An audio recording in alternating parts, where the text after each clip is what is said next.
नमस्कार दोस्तों, कहानियों की श्रृंखला में आज सुनेंगे मालती जोशी जी की कहानी सूत भर का अंतर।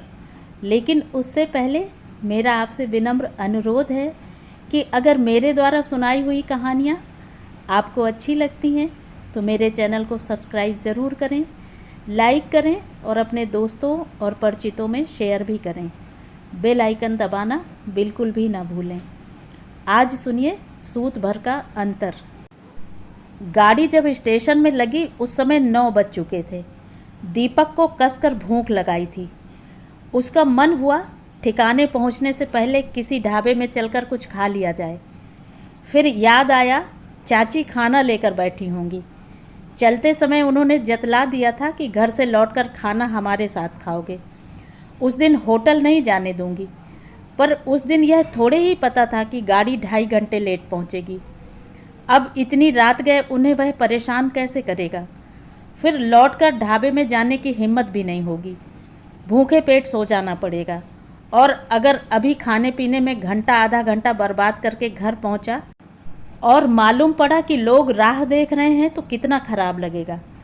माँ हमेशा कहती हैं घर से खाली पेट और खाली हाथ कभी नहीं निकलना चाहिए। एक बार का चबेना तो साथ रखना ही चाहिए। लेकिन भाभी ने उतनी सुबह उठकर नाश्ता बना दिया था, यही बहुत था। इससे अधिक की आशा करना तो व्यर्थ ही था। भाभी के रहते माँ का रसोई में खटर पटर करना अविश्वास का वातावरण पैदा करता। इसलिए वह चुपचाप खाकर निकल पड़ा था। सबकी नज़र बचाकर माँ ने 10 का एक नोट पकड़ाकर उससे कहा था, बेटा रास्ते में कुछ खा लेना।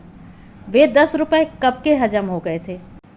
वैसे उसने माँ को सांत्वना देते हुए कहा था, तुम अब मेरी चिंता छोड़ दो माँ, वहाँ मेरी एक और माँ बैठी है। वह तो मेरी छुट्टियों के दिन गिन रही होगी। अब खाने पीने की कोई समस्या नहीं है। मैं क्या चिंता करूँगी रे, चिंता करने वाला तो वह ऊपर बैठा है, माँ ने कहा था और अदृश्य चिंतावाहक को हाथ जोड़ दिए थे। एक बात तो माननी पड़ेगी कि पिछले साल भर से ऊपर वाला सचमुच उस पर मेहरबान है। उसने सोचा भी नहीं था कि उसे इस डिप्लोमा कोर्स में एडमिशन मिल जाएगा। डरते डरते ही पीईटी दी थी। वैसे पास होने की खुशी को भाभी ने चौपट कर डाला था। साफ कह दिया था कि जो कुछ पढ़ना है यहाँ रहकर पढ़ो, बाहर भेजने की हमारी सामर्थ्य नहीं है। सौभाग्य से उन्हीं दिनों नाना जी ने संपत्ति का बंटवारा किया। माँ के हिस्से में ज़मीन का एक छोटा सा टुकड़ा आया था। माँ ने कह दिया कि ज़मीन लेकर मैं क्या करूँगी, जो दाम बनते हों दे दीजिए। उन्हीं रुपयों से फिर एडमिशन फ़ीस और आने जाने के किराए का जुगाड़ हो सका। ढंग के 4 जोड़ी कपड़े, नए जूता, एक मुनासिब सी सूटकेस और अल्लम गलम सामान खरीदा गया। शेष रकम को फिक्स में डालकर उसके ब्याज से खर्चों का प्रबंध किया गया। पहले तो हॉस्टल में ही रहने का तय हुआ था, पर 2 महीनों में ही होश फाख्ता हो गए। रैगिंग तो जैसी होती है हुई ही, पर खर्च बेहिसाब होने लगा। वहाँ तो कटौती का कोई सवाल ही नहीं था। दिवाली की छुट्टियों से लौटकर आया तो उसने कमरे की तलाश शुरू कर दी।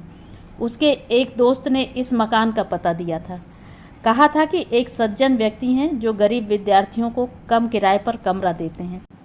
वह फौरन मित्र को लेकर उस पते पर पहुंचा। कमरा उसके भाग्य से खाली था और किराया भी अप्रत्याशित रूप से कम था। पर उनकी ढेर सारी शर्तें थीं। सिगरेट नहीं पियोगे, शराब नहीं छुओगे, कमरे में लड़कियों को नहीं लाओगे, आधी आधी रात तक रेडियो या टेप रिकॉर्डर नहीं बजाओगे। जब वे अपनी बात कह चुके तो दीपक ने इतना ही कहा, अंकल बिना बाप का लड़का हूँ, भाई भाभी के आसरे पढ़ रहा हूँ। वे फीस के पैसे देते हैं, माँ खाने का खर्च उठा रही हैं।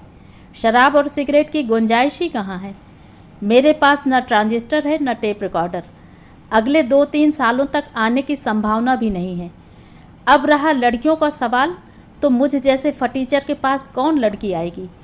उसकी साफ गोई और ईमानदारी से वे प्रसन्न हो गए। नहीं तो आजकल के लड़के घर की हालत चाहे खस्ता हो पर डींग ऐसी हाँकेंगे कि बस। वे दीपक की पीठ थपथपाकर बोले, बस तो बात जम गई, फटाफट सामान लेकर आ जाओ। जिस दिन सामान लेकर पहुंचा, दरवाज़ा एक प्रौढ़ महिला ने खोला। आंटी जी वो कमरा। हमें आंटी फांटी कहवे की ज़रूरत नहीं है। वह हतप्रत रह गया। उसने तो सोचा था कि शहरों का यह चलन होगा। उसने गृह स्वामिनी को ध्यान से देखा, एकदम ठेठ किस्म की महिला थी। उसने नम्रता से पूछा, चाची कहूँ तो चलेगा? हाँ चलेगा, ठसक के साथ उत्तर आया। तभी अंकल बाहर निकले। अरे लड़का सामान लिए दरवाजे पर खड़ा है, उसे भीतर आने के लिए तो कहो। तुम वहाँ बैठे कौन सी मूरत गढ़ रहे थे? पेंशनिया हो तो कम से कम दरवाज़ा तो देखा करो। हर बेर 100 काम खोटी करके हम ही को दौड़ना पड़त है। वे एक झमाके के साथ भीतर चली गईं और दीपक का दिल बैठ गया। ऐसी तेज़ तर्रार औरत के साथ 24 घंटे गुजारा कैसे होगा? डर के मारे वह सुबह मुंह अंधेरे ही उठ बैठा। नहाकर निकला ही था कि गृह स्वामिनी से सामना हो गया। चाय पी? जी नहीं, अभी गुमटी पर जाकर पी लूँगा। इतनी सुबह तुम्हारे लिए कौन सी गुमटी खुली है? चलो भीतर। वे उसे ज़बरदस्ती रसोई में ले गईं और गर्मा गर्म चाय का प्याला पकड़ा दिया। चाय पीते हुए उसने सोचा कि वह बेकार ही डर रहा था। ये तो बिल्कुल माँ जैसी हैं, बस अठनिया बिंदी भर का फ़र्क है। और पिछले साल भर में उसने यह बार बार अनुभव किया है कि ऊबड़ खाबड़ बोली वाली इस महिला का मन उतना कर्कश नहीं है, बल्कि उसके अंतस में तो ममता का एक स्रोत सा बहता रहता है। उसने ऑटो कर लिया था, फिर भी घर पहुंचते पहुंचते 9:30 बज ही गए। गनीमत थी कि वे लोग अभी तक सोए नहीं थे। गाड़ी लेट थी क्या? जी हाँ, 2.5 घंटे लेट थी। हम तो समझे कि अम्मा ने एक आध दिन और रोक लिया होगा। अच्छा चलो जल्दी से हाथ मुंह धो लो, तुम्हारी चाची तुम्हारा खाना लिए बैठी हैं। वह नहाकर निकला तो सचमुच उसकी थाली लगी हुई थी। वह कृतज्ञता से भर उठा। आप लोगों की दिवाली कैसी रही? उसने औपचारिकता निभाई। अरे अब हम लोगों की क्या होली और क्या दिवाली, सब एक सी रहती है। तुम अपनी सुनाओ। नहीं बबुआ, अब की हमारी दिवाली खूब अच्छी रही। अच्छा, तुम्हारे अंकल जी 300 रुपया हार गए। अरे अब उन 300 रुपयों को कितने दिन रोगी?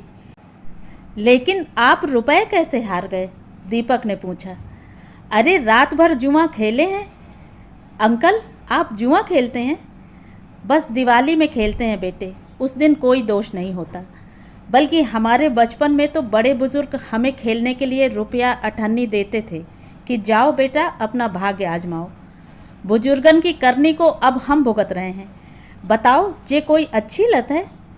अरे पांडवन के राजपाट छिन गए थे, तुम तो पेंशनिया हो। ये टापरी छोड़ के तुम्हारे पास है का? क्यों, तुम हो तो महारानी। वैसे तुम्हें जो भी ले जाएगा दूसरे ही दिन वापस कर जाएगा।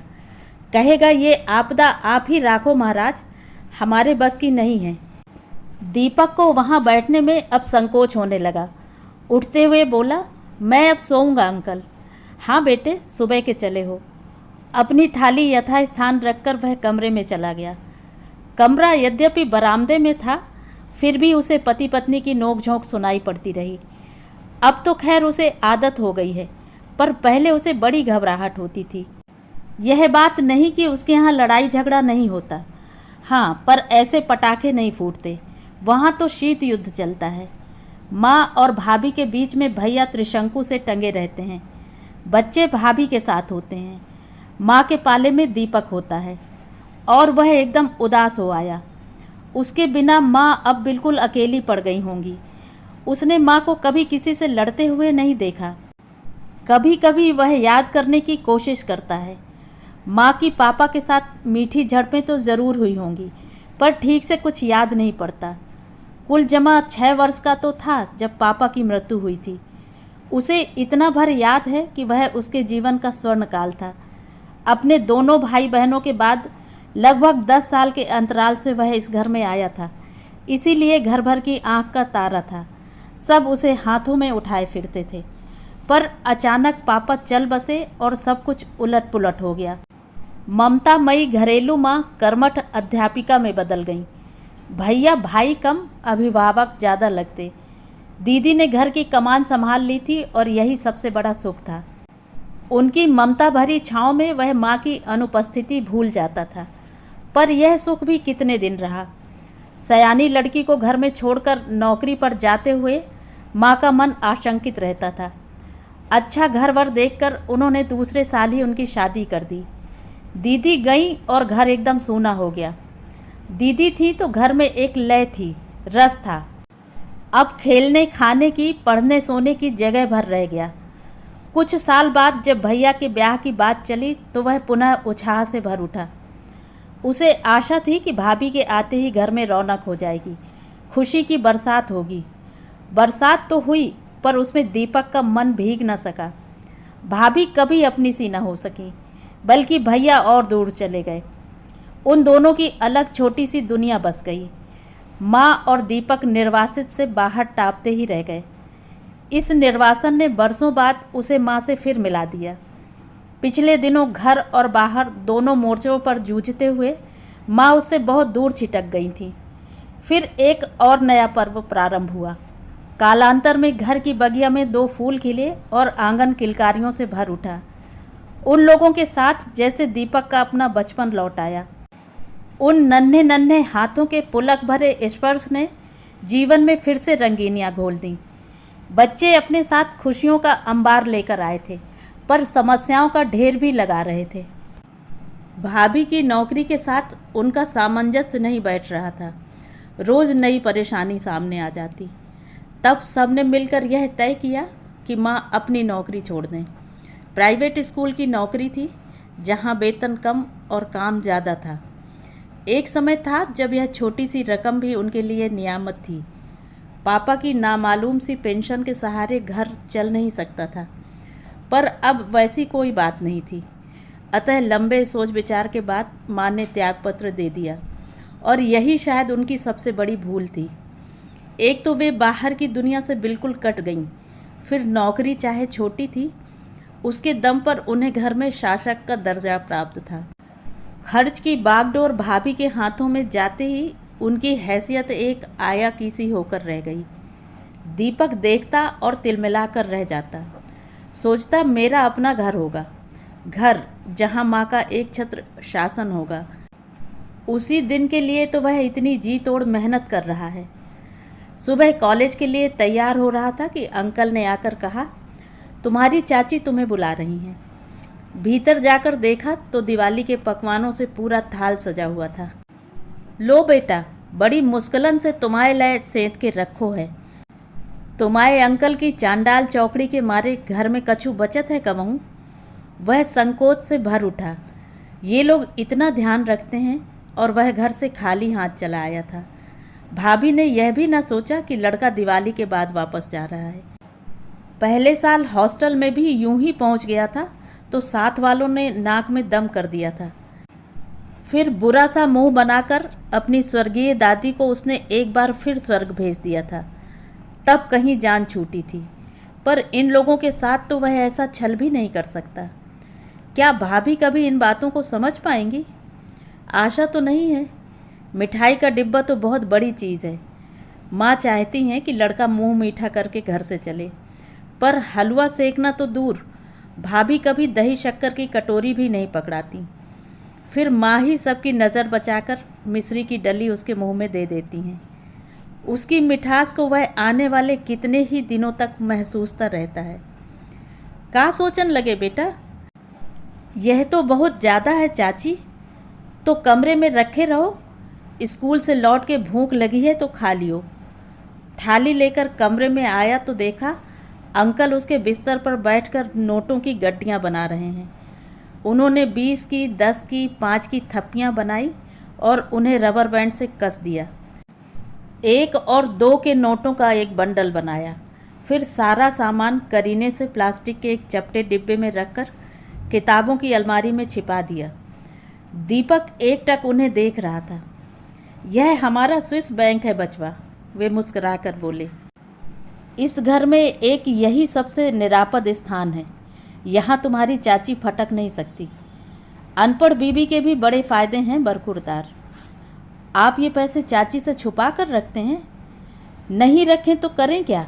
सारी पेंशन, सारा किराया तो वे झटक लेती हैं। मैं पान, तमाकू, चाय पानी के लिए तरस कर रह जाता हूँ। कभी सिनेमा जाने का मन होता है, कभी दोस्तों के साथ खेलने की इच्छा होती है। अब इन सब के लिए रोज़ रोज़ कौन हाथ पसारे, और मांगने से ही क्या वे दे देंगी। इसीलिए मैं फसल पर कुछ रुपए इधर उधर कर लेता हूँ, कुछ ताश साथ दे जाते हैं। जानते हो, इस बार दिवाली पर 700 जीत कर लाया हूँ, और वे 300 जो हार गए थे वह तुम्हारी चाची के खाते पर हैं। अच्छा चलता हूँ, तुम्हें देर हो रही होगी, अभी होटल भी तो जाना होगा। सोचता हूँ ना जाऊँ, ये जो इतना सारा है। ना बेटे, यह तो चबेना है, इससे कहीं पेट भरता है। जवान देह है तुम्हारी, दाल रोटी तो ज़रूर चाहिए। और चलते चलते वे एकदम रुक गए। सुनो, मैंने सुना है पिछले महीने तुम्हारे रुपए नहीं आए थे तो तुम 3 दिन होटल नहीं गए, ब्रेड पर गुजारा करते रहे। आपसे किसने कहा? किसी ने कहा हो, पर अगर यह सच है तो बहुत बुरी बात है बेटे। हमसे अंकल कहते हो और इतना दुराव रखते हो, और हम पे पैसे नहीं भी होते तो घर था, 2 रोटी तो खिला ही सकते थे। आइंदा याद रहे, कैसी भी ज़रूरत हो तुम हमसे कहोगे। हम यहाँ किस लिए हैं? अगर हमसे मांगने में संकोच हो तो हमारी स्विस बैंक से निकाल लिया करो। जब तुम पे पैसे आ जाएं तो वापस डाल देना, समझे? उस स्नेह भरे उपालंब के आश्वासन से वह भीतर तक भीग उठा। रात सोते समय उसकी नज़रें अलमारी पर टिक गईं। दीवार में बनी हुई 2 तल्ले की साधारण सी अलमारी थी, जिसमें आबनूसी पल्ले लगे हुए थे।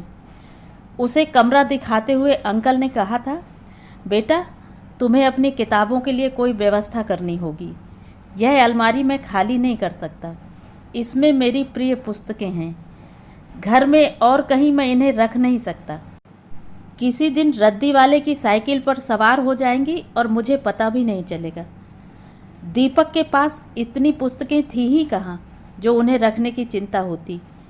अंकल ने कहा, कभी मन हो तो तुम भी पढ़ लिया करो, अच्छी किताबें हैं। एक आध बार उसने अलमारी खोली भी थी, पर सब पुरानी किताबें थीं। चंद्रकांता संतति के कई भाग थे। प्रेमचंद के मानसरोवर का पूरा सेट था। प्रसाद की आंसू और कामायनी थे। एक किताब बिल्लेसुर बकरिया जैसे विचित्र नाम की थी। आचार्य चतुर्सेन शास्त्री की कुछ पुस्तकें थीं। कोर्स के बाहर कुछ पढ़ने की ना तो कभी आदत रही न सुविधा, इसलिए उन पुस्तकों में उसका मन नहीं लगा। उस अलमारी का आकर्षण उसी दिन समाप्त हो गया। आज वह अलमारी एक नए रूप में सामने खड़ी थी। अंकल ने कहा था, जब ज़रूरत पड़े पैसे ले लिया करो। ज़रूरत कम नहीं रहती। अभी उसी महीने की तो बात है, उसने बहुत सोच समझकर 10 तारीख का महीना बांध रखा था, फिर भी 3 दिन ऊपर निकल गए। झिझक के मारे वह होटल भी नहीं गया। डर लग रहा था कि कहीं सबके सामने बेइज्जत न होना पड़े। पैसे लेकर जिस दिन वह पहुंचा तो मालिक ने छूटते ही पूछा, इतने दिन कहाँ रह गए थे बाबूजी? उसकी अनुभवी नज़रों ने दीपक का चेहरा पढ़ लिया था। बोला, बाबूजी देर सबेर तो होती ही रहती है, हम लोग क्या इतने बेमुरव्वत हैं? फिर आप तो पुराने ग्राहक हो। यह बात उसने इतनी ज़ोर से और इतने लोगों के सामने कही कि वह शर्म से गड़ गया।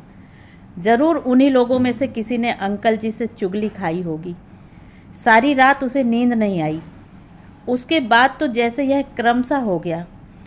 जैसे ही बिस्तर पर लेटता, आंखें अलमारी पर अटक जाती। कई छोटी मोटी ज़रूरतें उसके सामने फन फैलाकर खड़ी हो जाती। इस कमरे में भाग्य से उसे एक मेज़ तो मिल गई थी, पर एक टेबल लैंप की सख्त ज़रूरत थी। भैया की शादी में 5 लैंप उपहार में आए थे, पर सब भाभी के चचेरे भाइयों में बट गए। उन्हें याद भी न रहा कि घर में एक पढ़ने वाला देवर भी है। दाखिले के समय 4 जोड़ी कपड़े सिलवा लिए थे, वे अभी सलामत थे, पर स्वेटर एक ही रह गया था। राखी पर दीदी आई थी तो उनसे कहने का मन हुआ था, पर वे उसके लिए पैंट शर्ट का कपड़ा लेकर ही आई थी। तब स्वेटर के लिए और कैसे कहता।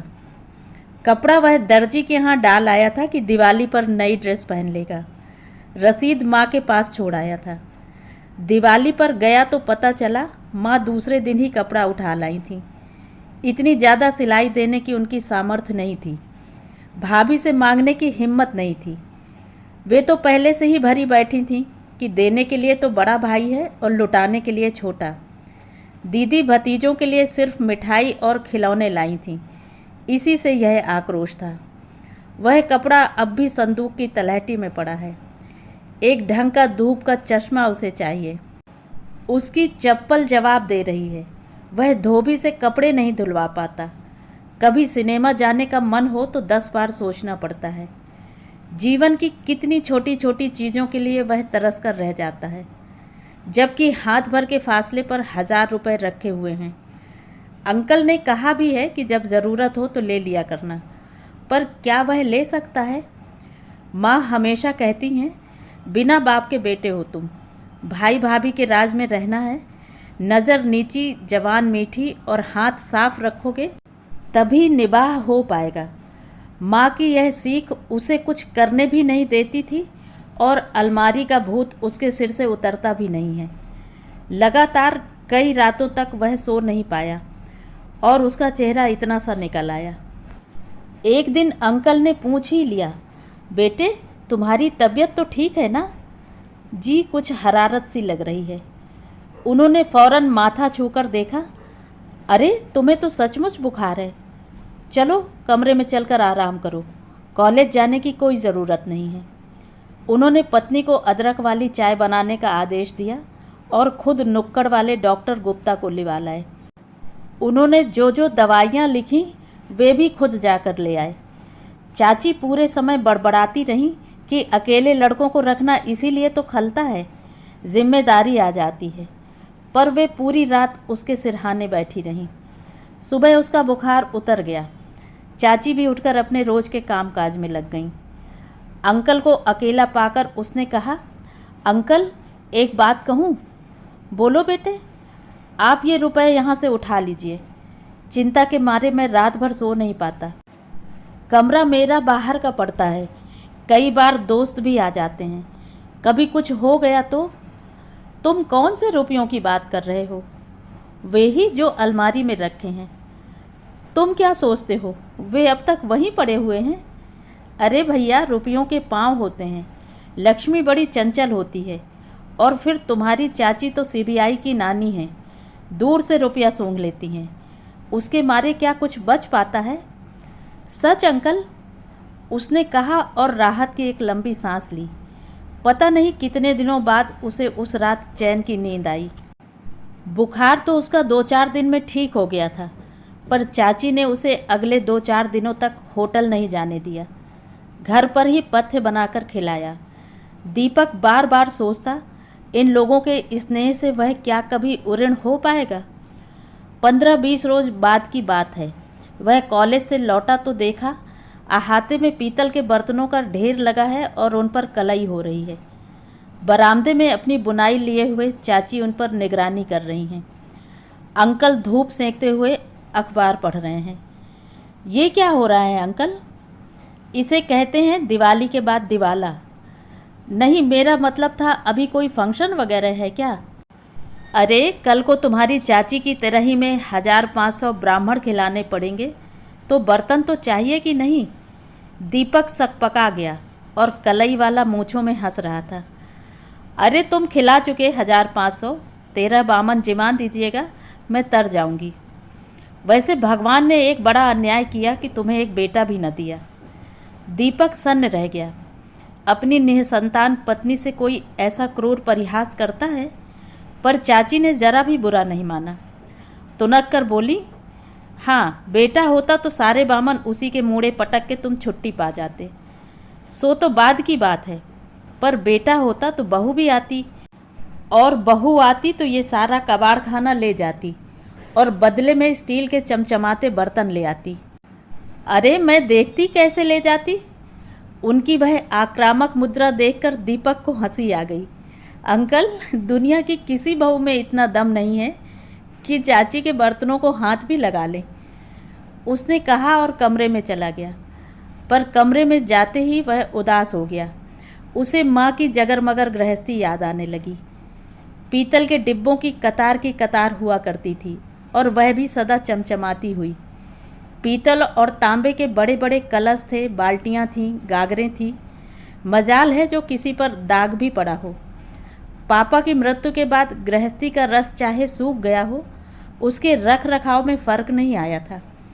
पर भाभी ने आते ही एक एक बर्तन निकालना शुरू किया और उनकी रसोई स्टील के बर्तनों से झलर मलर करने लगी। हर बर्तन की रवानगी के समय माँ की आंखें छलछला आती। बड़े अरमानों से, बड़ी मेहनत से यह गृहस्थी जोड़ी थी मैंने। एक आध बार दबी जुबान से उन्होंने कहा भी, दीपक के लिए कुछ तो रहने दो। तो भाभी बोली, दीपक को क्या हम कुछ देंगे नहीं माँ जी? और फिर वह आने वाली क्या खाली हाथ आएगी? आने वाली अपने साथ गाड़ी भर सामान भर कर ले आए, क्या फ़र्क पड़ता है? पर वह यह कैसे जानेगी कि उसकी सास ने कितने जतन से, कितनी साधों से गृहस्थी जमाई थी। बस दीपक ने फैसला कर लिया, नौकरी लगते ही माँ के लिए पीतल के ढेर सारे बर्तन खरीदेगा और उन पर बड़े बड़े अक्षरों में माँ का नाम खुदवाएगा। वो जो आने वाली है उससे साफ कह देगा, अपनी गृहस्थी आप जमाओ, इन बर्तनों को छूने की ज़रूरत नहीं है। बाहर अपना नाम सुनकर वह चौंक पड़ा। अंकल कह रहे थे, मेरे पास तो नहीं है। दीपक के पास हो तो देखता हूँ। वह एकदम सहम गया। इतने सारे बर्तनों की मजदूरी 50-60 से कम तो क्या हुई होगी? इतने पैसे उसके पास होंगे भी? और अगर सबके सब उठाकर दे भी दे तो? लेकिन अंकल ने उससे कुछ नहीं कहा। सीधे अलमारी के पास गए, अपना स्विस बैंक खोला और रुपए लेकर बाहर चले गए। दीपक आश्चर्य में भरकर उन्हें देखता रह गया। कलई वाले को विदा करके वे फिर लौटे। डिब्बा यथा स्थान रखा और अलमारी बंद करके दीपक के पास बैठ गए। क्या सोच रहे थे बरखुरदार? यही कि अंकल झूठ भी बोलते हैं, ठीक है ना? उस दिन तुम इतने बेचैन थे कि मुझे झूठ बोलना ही पड़ा। यह रुपया तुम्हारे मन पर इतना बड़ा बोझ बन जाएगा, यह तो मैंने सोचा ही नहीं था। लेकिन अब फिर मुझे टेंशन हो जाएगा। सच कहता हूँ अंकल, इस बला को यहाँ से हटा लीजिए। मैंने आपसे झूठ कहा था। मुझे दोस्तों से कोई खतरा नहीं था, परंतु मैं अपने आप से डरता हूँ कि किसी दिन मुझे मोह हो जाए तो। देखो बेटे, मोह और संयम में सूत भर का फ़र्क होता है। तुमने उस सूत भर के अंतर को बनाए रखा। इस उम्र में यह बहुत बड़ी बात है।